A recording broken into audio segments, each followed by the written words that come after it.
how much cycling you need to do to lose weight. It's not a magic number. So you need to think in terms of when you put on weight, you're not paying attention to it. Your lifestyle has changed. Somehow maybe you got a job where you're working more hours and then your activity goes down and you continue to eat normally, whether your diet's perfect or not, doesn't matter. There is no such thing. I believe that you eat what you crave because your body kind of tells you what you need.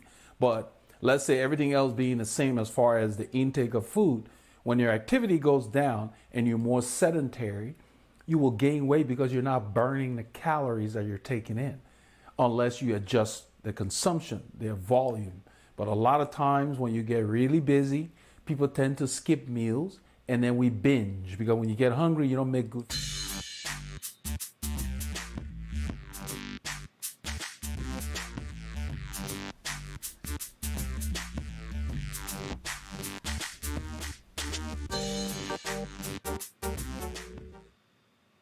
Hello, legends and super legends. Welcome to Veloharmony Live. Happy Thursday, everybody.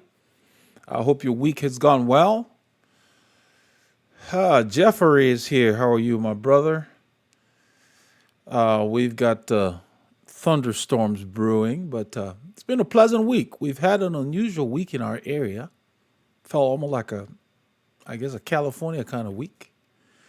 JOS Boy, welcome. Yeah, it's been mild. I mean, it's been like 88 to 90. It's been very nice. It hasn't been very hot. Didn't seem very humid to me. You're moving on the bike. It's been very pleasant. So we have an unusual weather pattern. I hope it sticks. And from looking at it, it's supposed to be consistent well into next week. So it's kind of a nice change. So I guess I've gotten used to the weather maybe. But every day is about 90 to 93. But it doesn't feel very hot. So lots of overcast days. We probably have showers in different parts of town. Robert Tangler is here. Joaquin, good. He says good morning. He's probably on the other side of the world. Probably in the land down under, if I remember correctly. Jeffrey says he's tired. The COVID surge has me busy. Several days of heavy rain. Yeah, it's one of those things, the new Delta variant and all that kind of stuff. I wear my mask, we're hoping that's going to fend off. It's kind of like at this point with all the telling people if you're vaccinated, take off your mask when you go indoors and all that kind of stuff. So if you still can catch it, even being vaccinated, I don't know why they did that. I don't know why the CDC said, take it off, so those kind of things, it kind of hurts the confidence in those announcements. So I just wear my mask when I go out, like to the grocery stores and stuff. I don't go to many other places. Just if you travel, you go to a hotel. Some of the hotels, I don't know if they're disinfecting. When I used to travel a lot, they were just clean. So take your own Lysol spray stuff that you touch. Just be careful, that's all. Stay healthy. Let's see who all we have here. Robert is here. Jeffrey is here. Joaquin, yeah, we are in another lockdown here in Melbourne. Yeah, it's picking up here too, so people getting a little more antsy.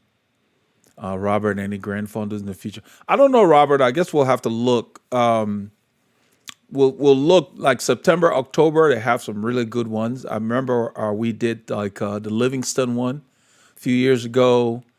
It was in October. I will look. So yes, there is. I will talk to my brother.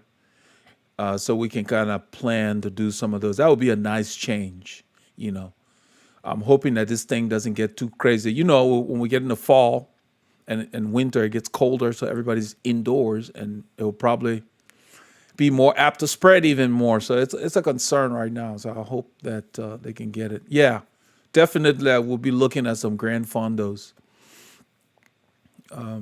Hopefully you guys won't be locked down too much in Melbourne. I've watched a little bit of the Olympics. The coverage is a little sketchier than normal. It's kind of odd with no fans in the stands, that much. It's a little different. I watched some of the water events, I call them, I guess, the springboard diving and the platform diving. The Chinese have a lot of talent there. So, yeah, it's It's one of those things. I hope that they go through the Olympics without a hitch, because those athletes had to wait so long to compete.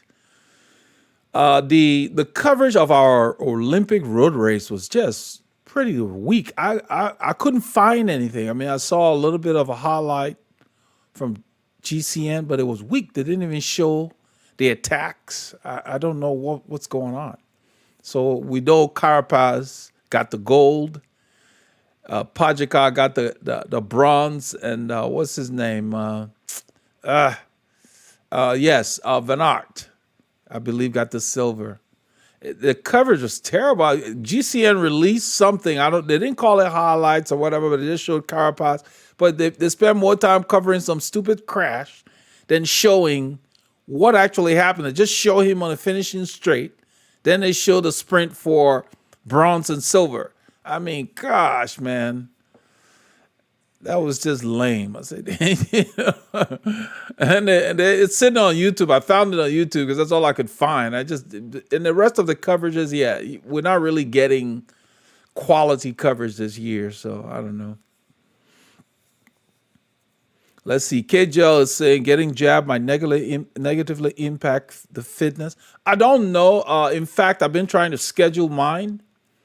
Because at first it was like for healthcare workers, and now it's for everybody 12 or older. So I'm trying to get. I want to get the Moderna.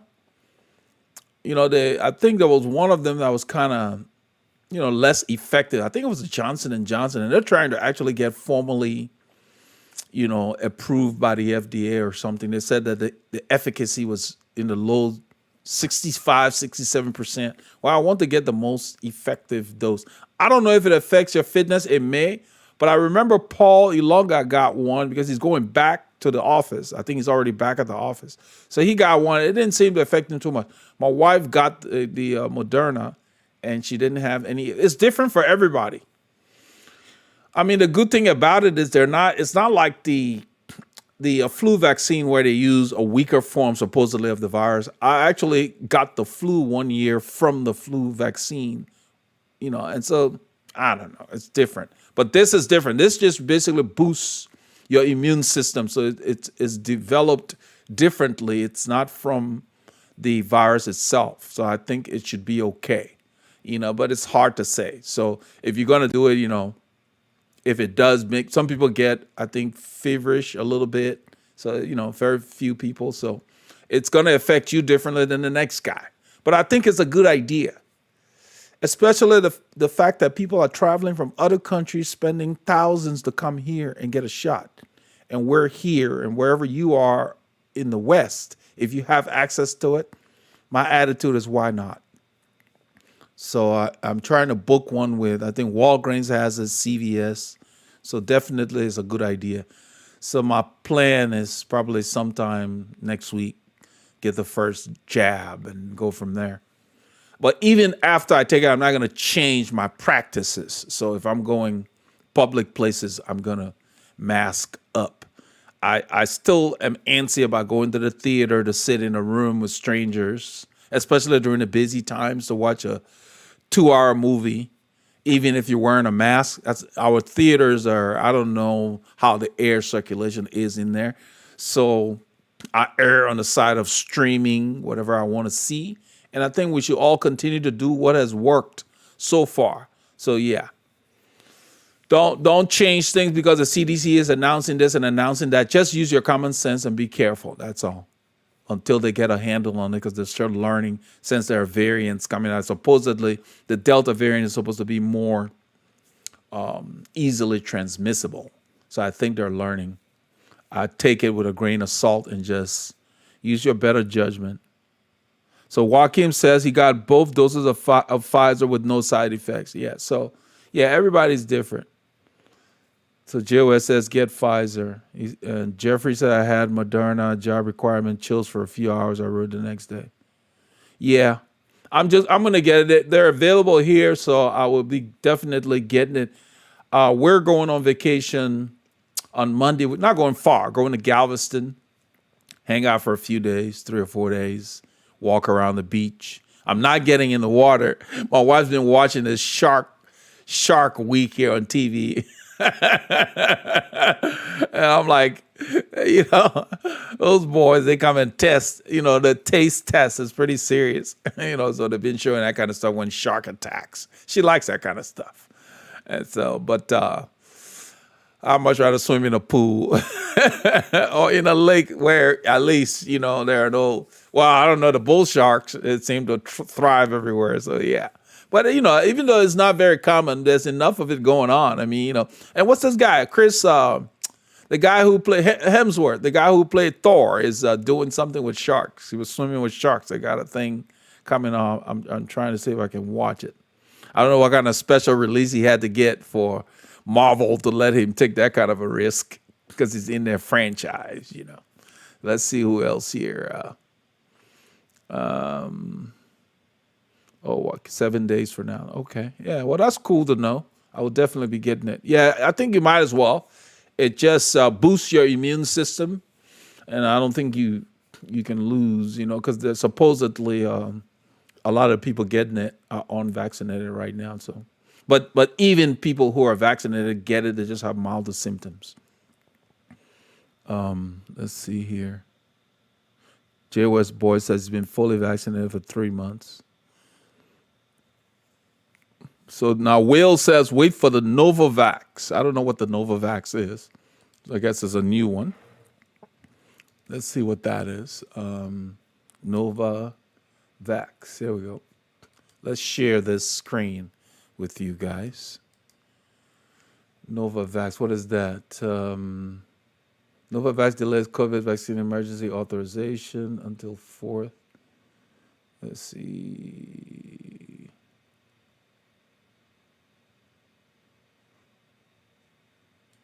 Trying to figure out what's unique about the Novavax. It says here, early clinical data contains the full-length spike glycoprotein of the prototype strain plus matrix M showed that the vaccine was safe and associated with a robust immune response in healthy adult participants.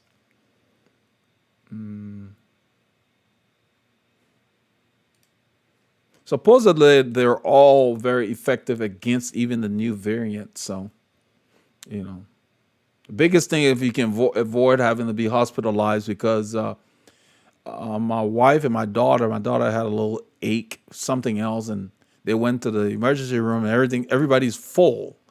And they're saying the emergency room was short-staffed, So it seems like just that normal thing that's going on with everything. They're just short-staffed, so there are longer waits and all of that for any kind of illness in our area anyway.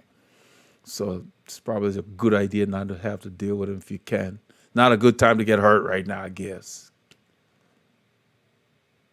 So let's see. All right. Anyway, let's see here. JOS Boy says, remember, 90% of the masks don't even work. Yeah. Yeah, I don't hang around groups. You're not going to see me at an NFL game with 60,000 fans cheering, even if they decide they're going to be doing that. That's what I'm talking about. There's no point. We need to wait until we go full-blown in our activities like in the past. So I will definitely be streaming stuff versus going around a bunch of crowded places, especially indoors, I think, with what we know so far. So, yeah. So, yeah, I got a little crazy. I bought one of those ventilator masks. They're like $30-something on Amazon, but I didn't buy it just for COVID because there are certain projects, like when I released this video about the Coover rack. There's certain projects I do where I'm painting in my garage and I'm doing stuff.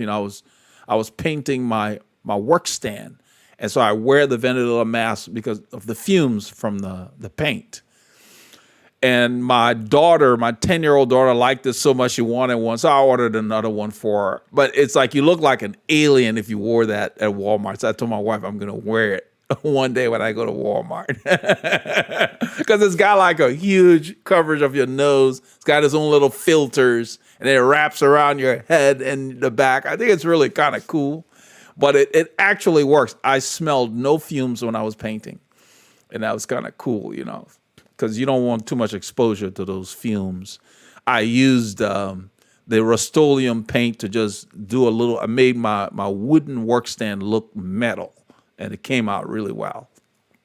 So that's what I filmed from a distance when I was doing that video, because I'm setting up like a little shop in our third garage area. We've got an overextended lip area that I can work in. It's kind of cool. But yeah, let's all be safe. Just use your common sense. Don't try to do what the average people are doing. Do what has worked for you so far. And because a lot of people are acting like it's false or it doesn't exist, I don't buy that. And the whole world is not going to fake something because of, whatever the reasoning behind it over here. So I don't fall for that. Anyway, let's see here. Because we're all, our sport, we do it because we like to be fit and healthy. So why take chances? Yeah. So KJL is saying that they are talking about restricting group rights here again. KJL, what part of the world are you in? Joaquin, the legend, is dancing with sharks. I think you're talking about, what's his name? Hemsworth. You're not going to see me dancing with sharks. We're going to Galveston, and until my wife started watching Shark Week, I didn't know we'd had attacks here in Galveston. Galveston is like 1 hour by car from where we live. So it's pretty close, relatively. And I didn't know we had shark attacks in our area, but we've had them. So they're out there in our area too. So it was kind of, and it's been a few years, I guess. It was part of the program that talked about, a little boy was fishing and he was attacked and this and that. But it's good to kind of know when they looking for food and you're not on the menu, but you just happen to be on the plate. So they sample you, and their sampling bites are pretty disastrous. So that's the thing to kind of understand. But so I plan to just run on the beach, because I'm not taking the bike. We're just gonna go and hang out, run on the beach, swim in the pool where we're gonna be staying. But it's just 4 days away and just hang out with the kids before school starts. So that'll be kind of cool. All right, let's see here. Jeffrey say he has an Invo mask that works for a self-contained respirator. Cool. Oh, KJL is in Norway. Yeah, you guys are going to be getting cold soon, if not already. I know your summers are kind of short. Yeah, Norway. Yeah. Jeffrey had the blue bottle working.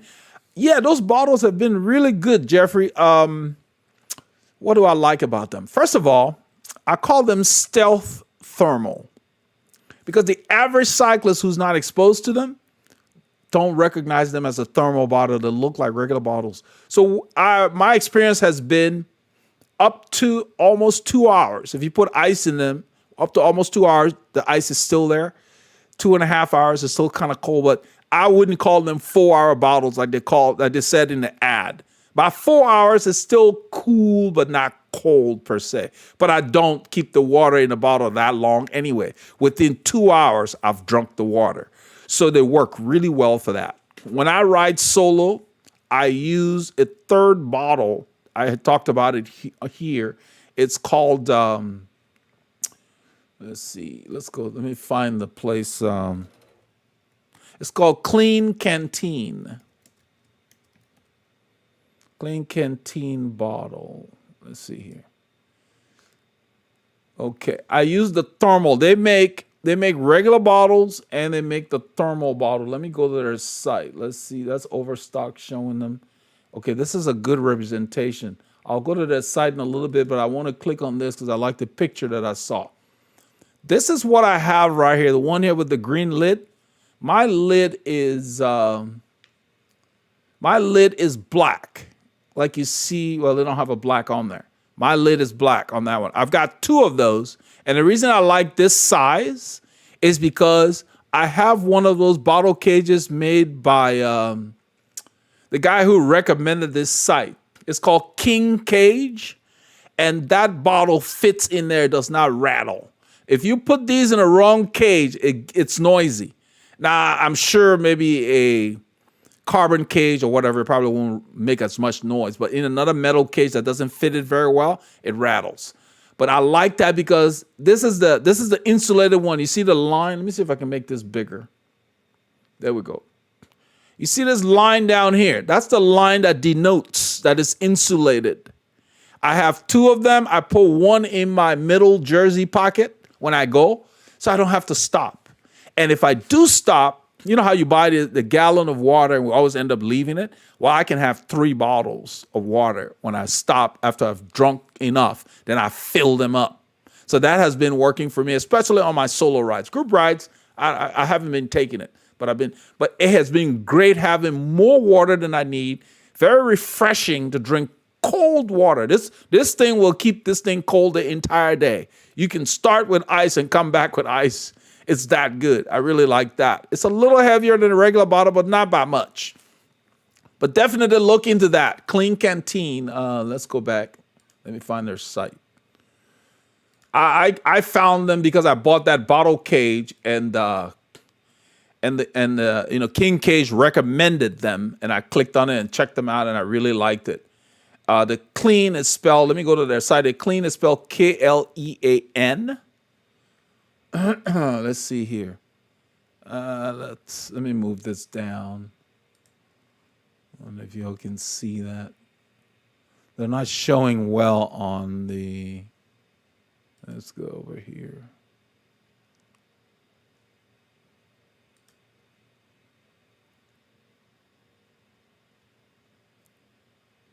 I want to find it on here on their site.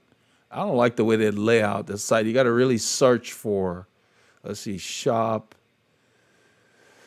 insulated bottles, wide mouth, classic. I call it basically classic, I think. There we go. And then they sell the lid separately. So I bought an extra lid because I bought a taller one that I use when I'm just walking or hiking, and I can use that. But Klean, Klean Kanteen, is the name of the site.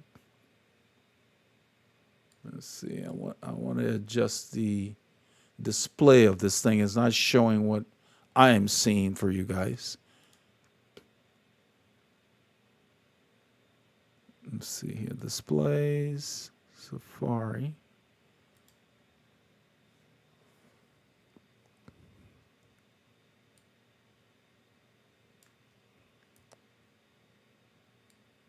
There we go. So you see where it says Klean Kanteen there. Let me shrink this a little bit. That's what I want to show.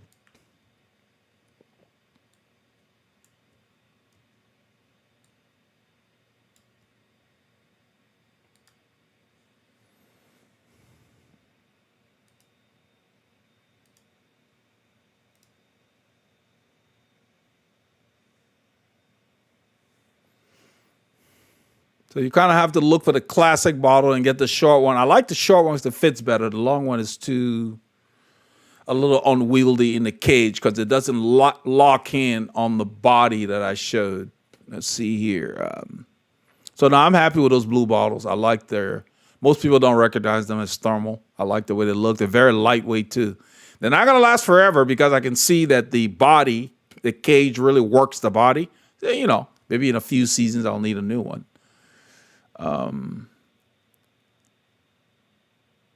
So cage, we have been lucky. Feel for you guys in the U.S. as we have been lucky in Australia. KJL is saying it's going to hover around 20 Celsius for another couple of weeks. Then it's all downhill from there. I think that's Norway. Yeah. You guys have longer winters. So Joaquin is asking, is drinking cold water helping with the endurance? I don't know if that's the case, Joaquin, but I'm telling you, it is refreshing drinking cold water 2 hours into a bike ride.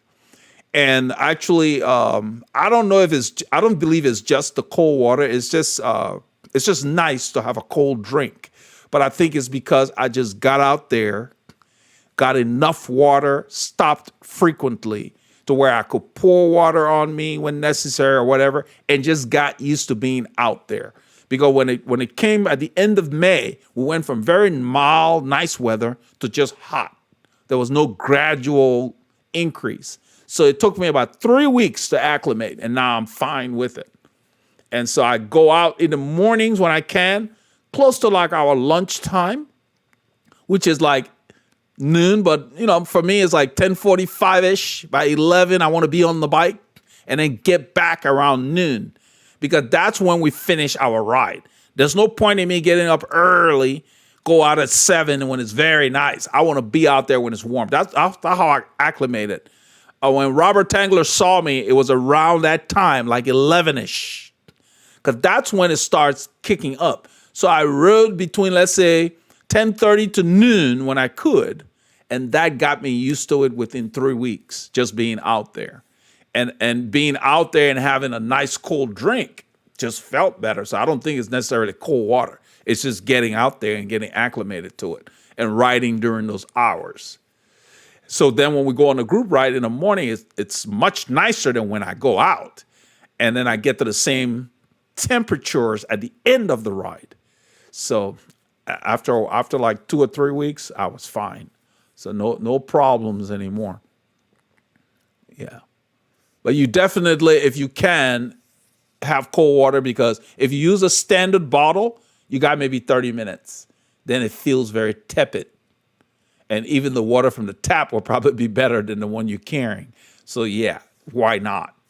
Pay a little extra and use the thermal bottle. Most riders in the know down here this time of year have thermal bottles in one form or another.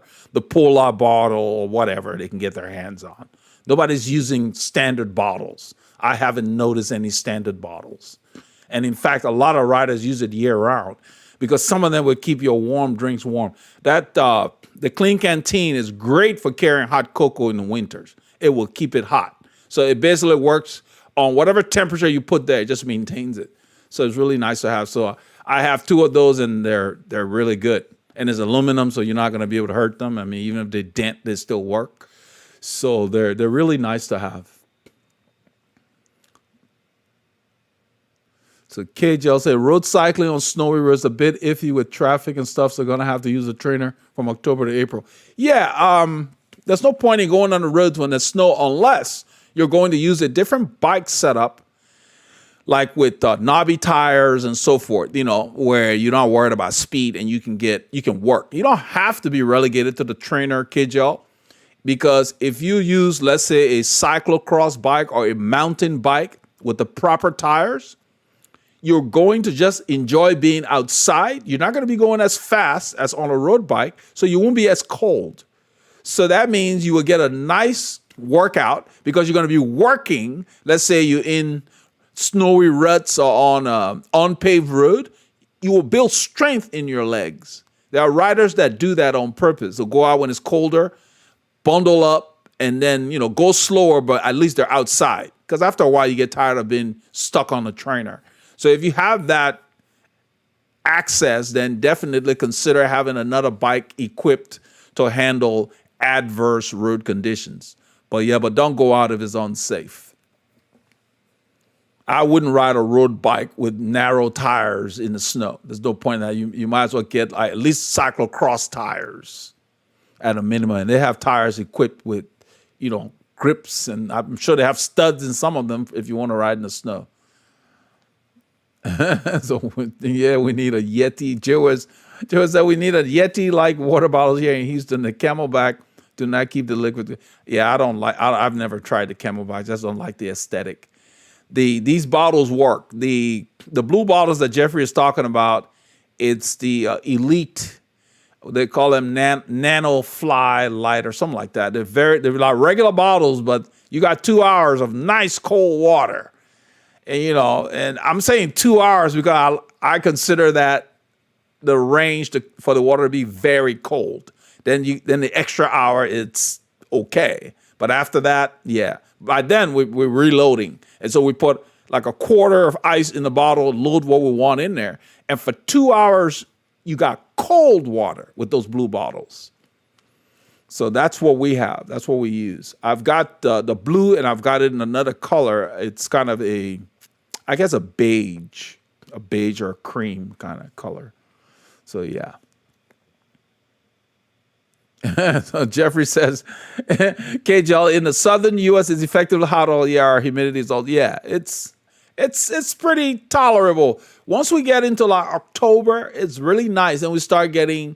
Sometimes we have to wait till late to get a true cold front, because our weather here is unusual in that it can stay like this sometimes into December. Sometimes Christmas can be a warm day, but that part of October, November, we can get a front, but it's not guaranteed, And even when we get a front, after a day or so, it warms back up. So mostly, I would say 45 to 75 from when winter hits.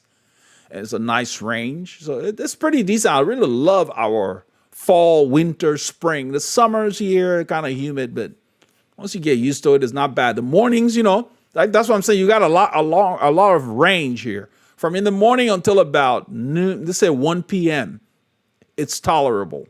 From 1 to 5, that's when we have the hottest time of day. After about 5:30, 6 o'clock, it's not bad. That's when people get out. 1 to 5, you kind of want to stay away from being outside if you can avoid it. On most days. There are exceptions. And that's why I opened up saying that we've had an unusual week or so. It's been very mild down here. So we're having really nice outdoor weather.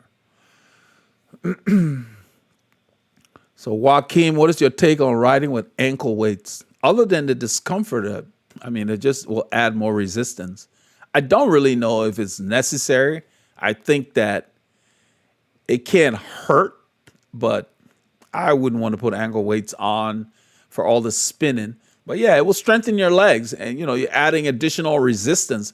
It's almost as if to say, I used to use ankle weights when I played basketball. I'd walk around in them in college. And at the end of the week, you felt like you give your legs a workout. So on the bike, theoretically, you're adding more resistance to your legs. It's as if to say you have more weight, like you've gained weight per se, and then you're pedaling with more weight. So when you take them off, your legs should be stronger.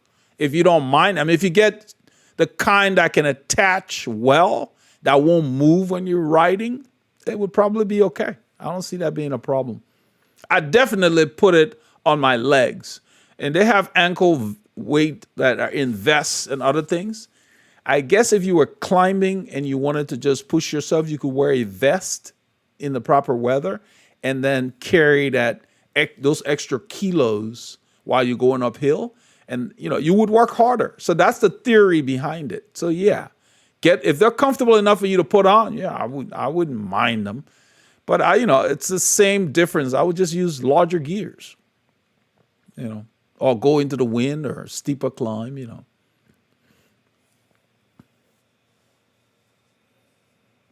Robert says, odd your wife watches shark documentary and wants to take you to Galveston.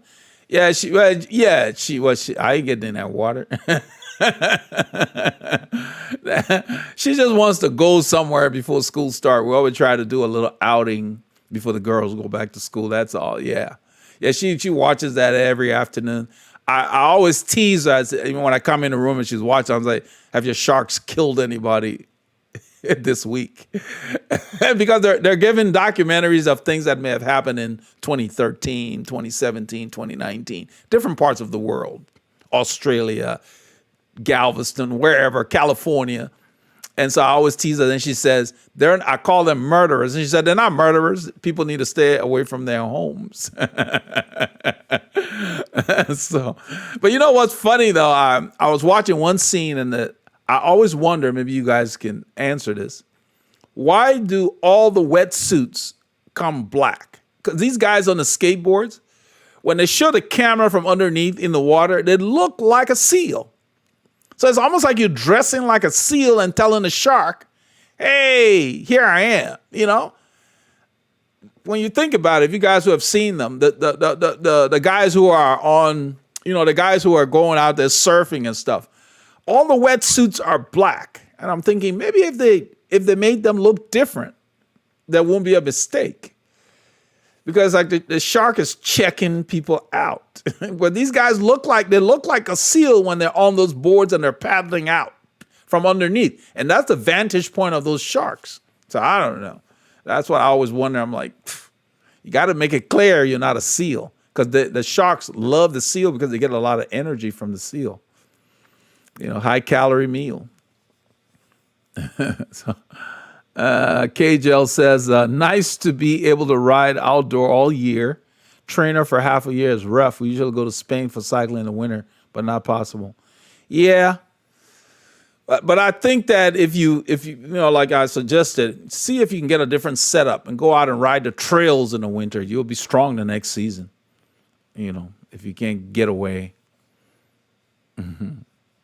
Yeah, Spain's supposed to have beautiful roads. We have a local rider named Neville who is currently in Spain.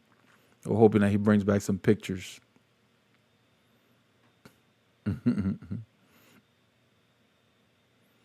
Yeah, Jeffrey says he's waiting for the Black Elite thermals.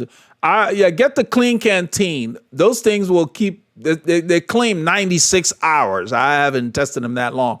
But I have been on a ride where I end up putting maybe just a few ice cubes in them, because if you put a lot of ice in there, it displaces the water or whatever fluid you're going to put in there. So it doesn't hold a whole lot because it's a standard size bottle. So I just put 1 or 2 ice cubes and then put a cold drink, mostly water, because I wanted late in the ride.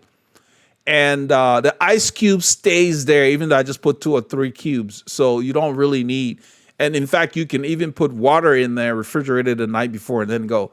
But the Klean Kanteen really works. I like them. I use them throughout the week when I go out at noon or whatever. And so, but like I said, our weather's been fairly mild compared to early June. KJ, what do you use in cycling water bottles? Yeah, I use ice cube, about a quarter of the bottle with some ice cubes. And then you can put whatever electrolyte drink you want in there. If you're mixing powder, mix it first, put about half water, halfway in the bottle, and then mix your drink, shake it up, then add ice and water to top it off. Because I don't like to just drink water. I want one bottle to have electrolytes in there so I can get my electrolytes replaced. And then the rest is water. When it's very hot, I want pure water. I'm not just going to have all the bottles with electrolytes. No, you want some water. Because I get my calories from the gels, so I don't need that much from the bottles. I just have one bottle with that. Chris said, find a hill with 10% gradient. Yeah. So you can, if you don't have a steep climb, yeah. I don't know. I think ankle weights would feel funny, but like I said, if they're attached to where they're not going to move on my leg, then yeah, they would definitely give you a better workout. I may look around for some ankle weights that fit your ankle better. The ones that I used back then, they moved, even though you were just walking. So I wouldn't want something sloshing around my ankle as I pedaled. It would just feel odd. And the way we ride, as much as we ride, you want to be careful you don't have any pulling motion in the wrong direction. You can, tweak your tendons and something. The human body is real tolerable within limits. So if you got ankle weights and let's say your cleats off and you're pedaling, you might pull something in the wrong direction after a few thousand strokes, and you get off the bike and you got this little twinge in your knee. That's because something's off. But, shouldn't be an issue that much if you're already set up. But yeah, it would really have to fit me very well. So I use these same bottles. I have the tall one with the standard, like this one here. Let's see. With this head on here, I've got that. It come with that, and you don't have to buy extra. I just got a tall one. I didn't buy this kit, but it just helps to have that. Like when we go to Galveston, I'll put some water in there from the hotel and walk. I love going on the beach and just walking barefoot. And even if you're going to running on the beach really easy on your joints, and running's good exercise because just moving, you hit, you get to your zones pretty quickly. So yeah, definitely. That's the way to go. But it's okay to take some time off. You don't have to be riding the whole year. You don't have to worry about it. Like there's been times when I would take off a whole week and just go do the group ride, and I'll tell Paul, I was off all week. It's okay. When you've ridden consistently, don't worry about, oh, you got a vacation coming or you need to do something. Cycling is a part of your life, but it's not the only part of your life. So what we do a lot of times is, okay, I've got a week coming where I'm traveling or I'm going to be working a lot. That week before where you have time, just pile the miles in. Get to your vacation with a lot of miles in the leg and then, K's in the leg and take the time off and use that for recovery. And then when you get back, take at least one ride to just go out and loosen up. Don't just come back cold turkey, go do a hard ride after a block of days off. Your body's usually kind of blocked up. You got to kind of loosen up. So that first ride should be just a ride where you're opening up the engine and warming everything up, getting ready. It doesn't, and then the next day you'll be ready to go. So that's the thing. So we're gonna be back on Thursday. So Friday morning I'm gonna just loosen up, and then Saturday we'll do another group ride. Should be a lot of fun. I should have really fresh legs and go out there and just work them. So that's the way you kind of have to plan your time off, so you're not thinking about it too much. But as far as what you're training for, this time of year is the time to do your faster rides, depending on where you are. KJL's in Norway, so the weather's going to be changing for him. But, if you're in an area like Norway that gets cold, maybe you can incorporate some other sports that uses, winter sports, supposedly. You could do cross-country skiing. That's a good complement to cycling. It's a very tough sport. There's a lot of other things you can do besides just being on the bike. If you're in an area where you have, say, 4+ months where it's very cold and the road is not accessible, cross-train. Do some winter sports. It will give you a lot of freshness, mentally as well as physically, away from the bike. And then use that time to make sure your positioning on the bike, you tweak that for your bike time. But the rest of the time, spend it outdoors doing another sport. A lot of the top cyclists do that. I believe Greg LeMond started out in cross-country skiing, and he used to use cycling in the summer to stay fit. And that's how he discovered that he had a talent for cycling. So you never really know how that will work. But you don't feel like, oh, I can't ride and it's the end of the world. No, there are other things you can do. Besides riding, I do a complement of calisthenic exercises, military style exercises using my body weight. Because the bike, we don't use our upper body as much. And so I try to strengthen your shoulders, your deltoids and all of that. And you've got to balance it off well. It helps keeping you totally fit as opposed to cycling that mostly works the legs. Cycling works the legs, the back, and your arms to a lesser extent, but not that much. So you got to strengthen your core, So it helps to do those non-weight bearing exercises so you're not bulking up, but you strengthen it. So push-ups, pull-ups, really good to keep your body totally. Yep, cross-country skiing, work the muscles really similarly, and it's a tough exercise to do. They've got a lot of different. I've been watching or binging on the Olympics from time to time. They've got these guys climbing walls at the Olympics, and they get points based on how high they go, because the higher you go, the wall is steeper. And then they have ropes because they lose their grip and they fall. But it takes a lot of strength to climb, because you're climbing with your hands and your fingers and then your feet. I mean, I was watching someone, I was like, man, and all of them are tight. So you get to work the muscles I'm talking about, your upper body. So things like rock climbing and stuff like that. Those of you in the colder areas, if you can't ride, that's something to do. And strengthen those neglected muscles that we don't use when we cycle. because you're not going to get bulky climbing. You're just going to get strong and tighter. That's the thing. Using your body against gravity. It's something to see. Been trying to follow some of those things, but yeah, like I said, the coverage has been kind of weak this year. It just doesn't seem to be as fully covered. They do a lot of highlights. They have the Olympic channel on our Dish network, and I'll go to it sometimes. And it's like they're summarizing and they're doing highlights of each of the different medals for each sport. Beach volleyball and that kind of stuff. I wanted to actually watch some of the events like the soccer games and stuff, but I didn't see any full coverage on the cycling games or anything that they were doing.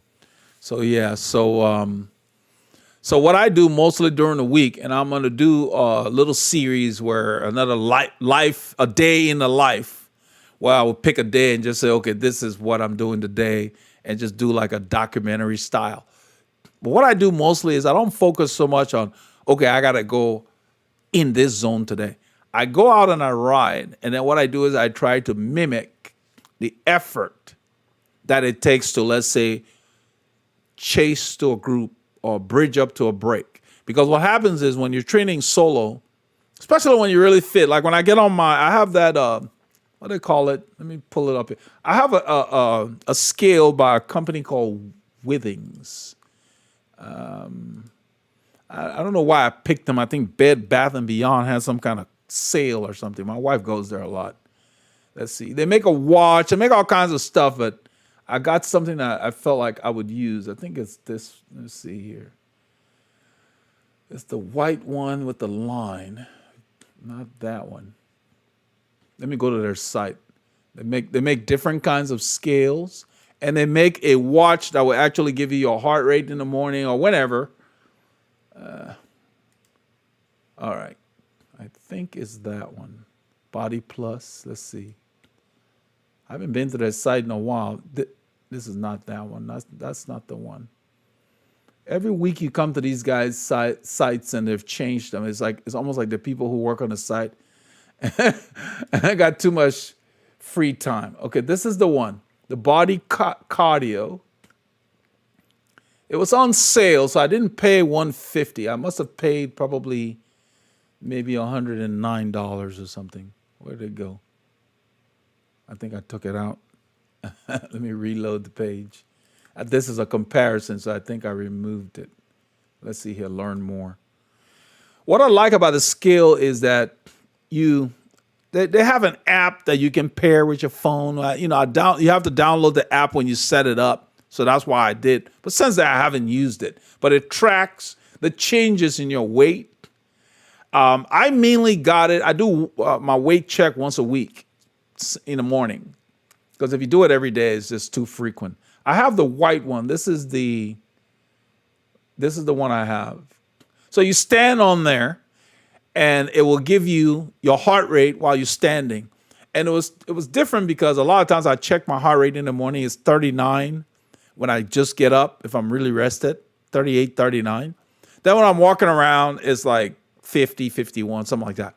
So this thing will check your heart rate. So I walk around, you stand on there, it gives you a heart rate, it gives you a BMI. You can add other stuff for it to check, but I unchecked a bunch of the stuff. And that's why you need the app. It's on the app where you can set up what you want the scale to give you.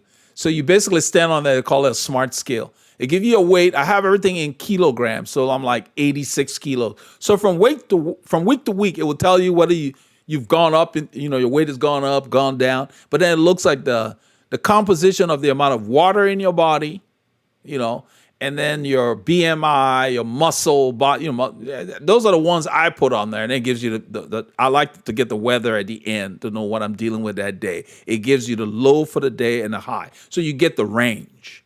And it's kind of nice to have. But I like the scale because you stand on it, it instantly gives you your heart rate while you're standing. So my heart rate has been like, it's 53, 54. I've been walking around, so I'm like, okay, that's kind of low. Because I never really paid attention to it. Once you get on the bike, it's like 99, you're pedaling, 99, 100. So as you get fitter, you get to see, okay, which day is appropriate for you, okay, I'm going to really push it today. So you want to pick a day where you feel recovered and your numbers are within your normal range, and that's the day you push yourself. If you're not very well recovered, don't go very hard that day. Sit in more, that kind of stuff. That's what I was leading with this. But it's good to have something to where maybe once a week you can check your stats. And that's what I use the app for. So when I check once a week, it wirelessly synchronizes to the app on your phone.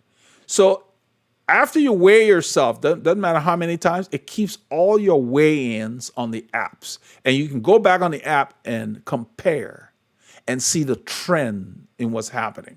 Because I don't really I don't weigh my food and all that kind of foolishness. I just eat, I eat, drink when I'm thirsty, that kind of stuff. I don't really worry too much about it, but I just try to ride consistently. So I'm riding 4 to 5 days a week now. Not very long during the week, hour and a half, maybe. Just being consistent. And those are the times when I make sure if I've got a new shoe or I change my cleats, how does that feel? I don't want to do that on a group ride. So I want to make sure everything's right on those rides, especially when I'm warming up and cooling down. And then in the middle of the ride is when I do my workout. But what I was getting to is when I go hard by myself, I don't worry about where my heart rate gets. Because by the time my heart rate gets there, my workout is over. If I'm going, like I'm working on time trialing and I go, say I'm going to go for 2 minutes very hard. Well, during those 2 minutes, the heart rate is going to gradually come into that range. You have to either use power or use your RPE to say, okay, I'm going as fast as I can go right now.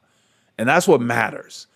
Because you can't just depend on heart rate. The body tracks differently depending on humidity, everything going on with heart rate. Otherwise, you will go too hard, too long thinking that, well, I haven't hit my zone yet. Well, you must be in your zone, but the heart rate just hasn't caught up because it always lags. So keep that in mind when you train. It's really important. These guys make all kinds of other stuff, like they make a wristwatch. It's kind of pricey, but it displays heart rate as well. Well, I don't need to see my heart rate when I'm just sitting around or whatever. I use that when I do, and then I also check my pulse in the morning. And I have apps on my phone that you can just put your thumb on and it will give you your stuff in the morning. But I kind of know by feel, so, everybody's different. Mine's like 38, 39 when I'm really rested. The next guy might be in the 40s. It doesn't mean anything. We're all different. You don't want your heart rate to be too low anyway. Then you might need something to spike it up if it's too low. You don't want it to be very low. And some people are very low and they need to get something inserted in their bodies to increase their heart rate at rest, because you don't want your heart rate to be too low. So for me, naturally, 38, 39, that's about where it is when I'm really fit. And so we can be rolling along. I'll be like 120 RPMs in a 53-17 sitting in a group, or 130. And the next person might be 150. So that's why there's no point asking somebody what their heart rate is, because they're different than you. That doesn't mean a whole lot. What matters is how much effort, how much power you're putting out at that heart rate. As you get fitter, you'll put out more power in that zone. That's what matters. And that's what happens with the power that shows up when I record the rides now. I may be doing 80 to 100 watts sitting in the zone. The next guy might be doing more because he's not as fit. He has to work harder in that, because I may be using a larger gear, which is easier. So I'm spinning slower. It doesn't raise my heart rate as much. Or I'm not, as you get fitter, things change. What comes from training is getting to understand, okay, what's going on with me in this zone now that I've done all this training. That's why training never really gets old. You're always trying to figure out because your body changes all the time. So you're trying to figure out, okay, what am I doing right now that's causing my heart rate to be here, or my power to be here, or for me to feel like this is too hard or too easy? That's the fun thing about it. So Chris Calhoun says, been watching Acclimating. They have incredible flexibility, all with the reverse slope of 20% overhand. He's talking about the guys who are the climbers. Yeah, those guys. You have to be flexible. You have to be strong. You have to have strong joints, fingers and all that. 'Cause it's just, I mean, you're hanging by the tips of your fingers and your feet. So yeah, it takes a lot of skill, because you build those muscles over a long period of time. You got to get out there and climb stuff. It's good that they have gyms now where you can go and climb. So Cisco is talking about Fit Track Pro from Amazon. Never heard of that. Let's see here. Fit Track Pro. What is that? Fit Track scale reviews. Let's see.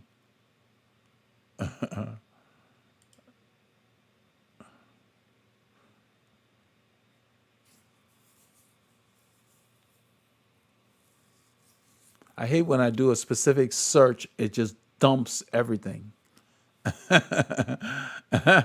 Let's go back. Let's see. Fit Track. Maybe I need to space it. Fit Track scale reviews. There we go. Okay. Yeah, it's another smart scale. Yeah, I looked at a bunch of them, and I went with Withings because they had really good reliability, and I haven't had any problems with it. And it just goes to sleep when you're not using it. I get on there, it gives me what I need.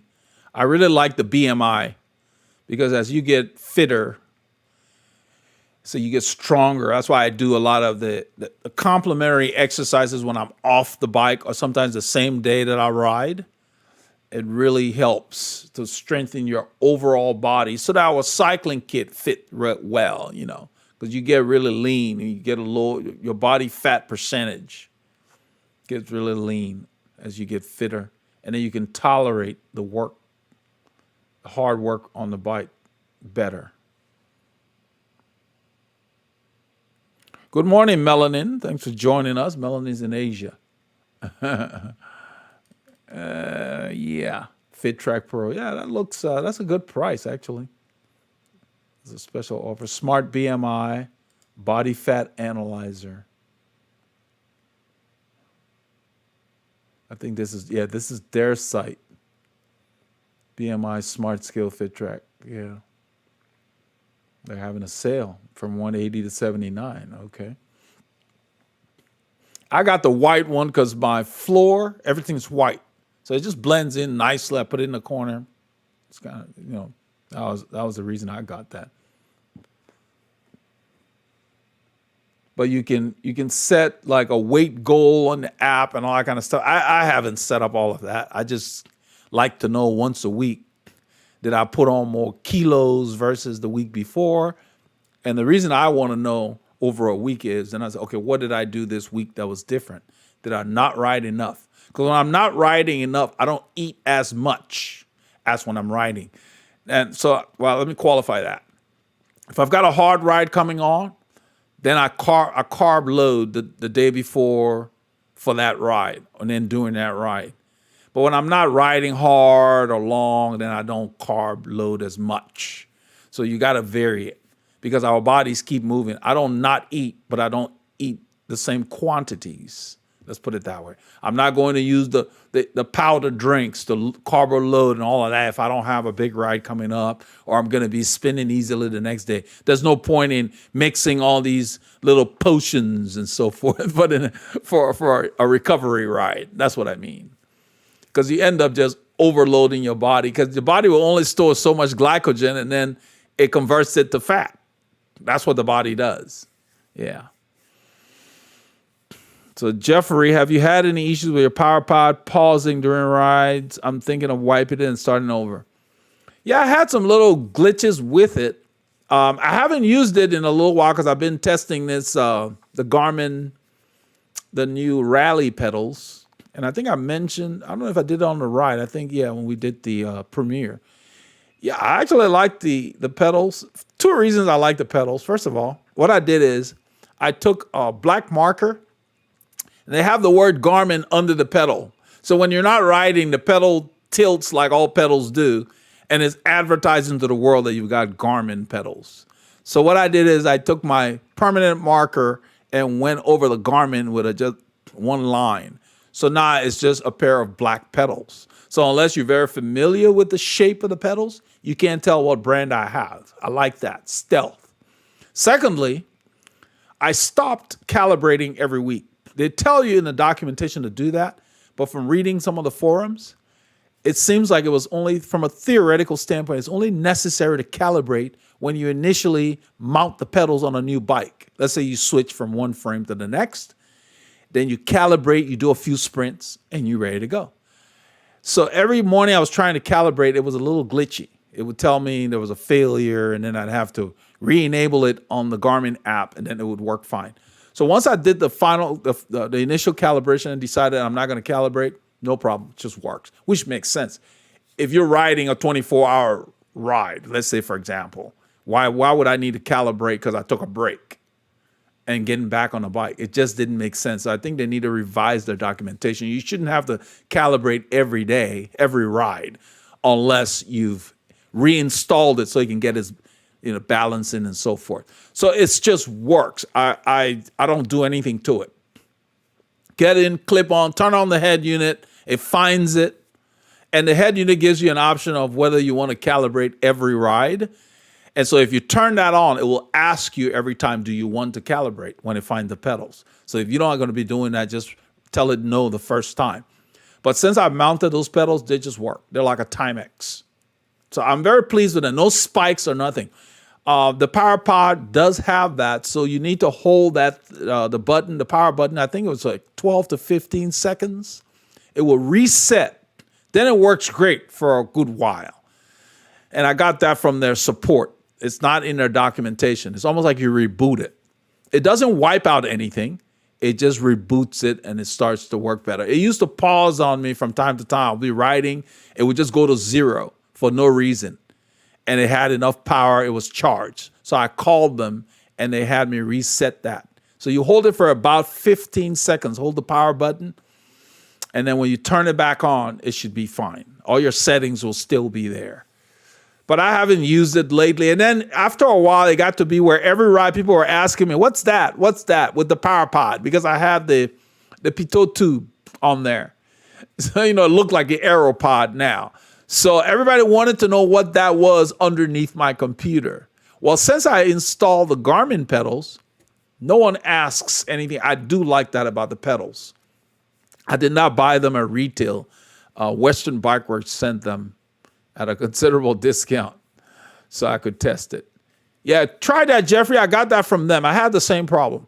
Hold the button. You know how that button on the side is really weird in that when you push it, sometimes you don't get that tactile feel that it has moved.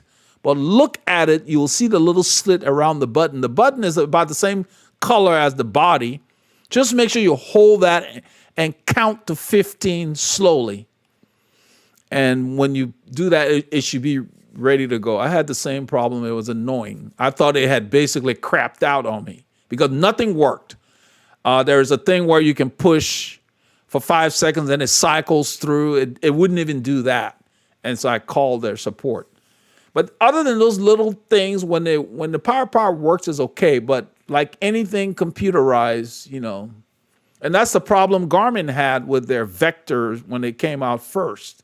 People who have like 3,000 watt spikes, just pedaling around, like, wait a minute, and they had to work through that. It turns out that their battery door, they had plastic threads in the vectors. They changed them and put aluminum threads. So the rallies now have all the fixes that they learned.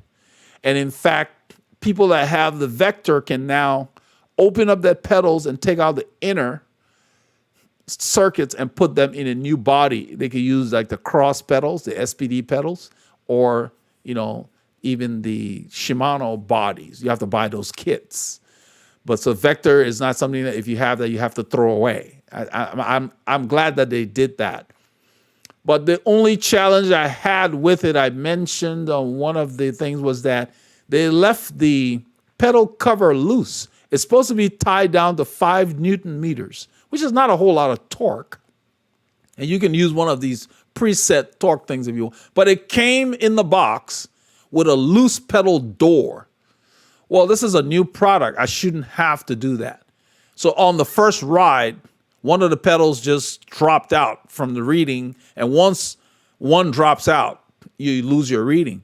And I'm glad I checked it so I didn't lose the door. But once I tightened the door, then it was fine. So they really got to watch that.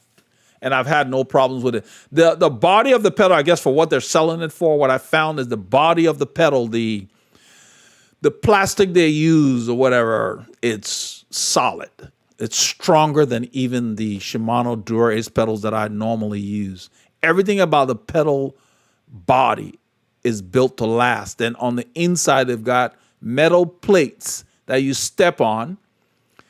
They show some wear as you use them, but they designed it to where they have screws that hold them in place. So should they ever get to the point where you want to replace them, there are like 2 or 3 screws that you remove and you just put a new plate in there. But I don't see these plastic cleats wearing out those plates. The plates look like stainless steel. So other than just getting aesthetically scarred with little, just scratches and so forth, other than that, no, the pedals have been really solid. I enjoy using them. I didn't have to do any changes to my cleat. They clip in consistently. When you unclip, they hold their position. So when it's time to go, you can flip them and just put your foot in and it's ready to go. So I'm very happy with them. I think that's the way they're supposed to be. And I think they finally learned something. They just need to drop the price, at least a third, because it's too high at that price. That's what they're trying to sell it for. All right, guys, we're going to wrap up. The weekend is coming. Let's get ready to get some more Ks in. We're going to get some film from Saturday's ride. And we're doing our premiere now live to where I pipe the film through. So join us. So I'm able to talk to you guys like this, but primarily only the members of the channel can chat. That allows us to just watch the video without too much talking. So that's the new setup now. So you guys take care and be safe out there. No matter what, keep getting your Ks in and keep those doctors fire. Thanks for supporting the channel.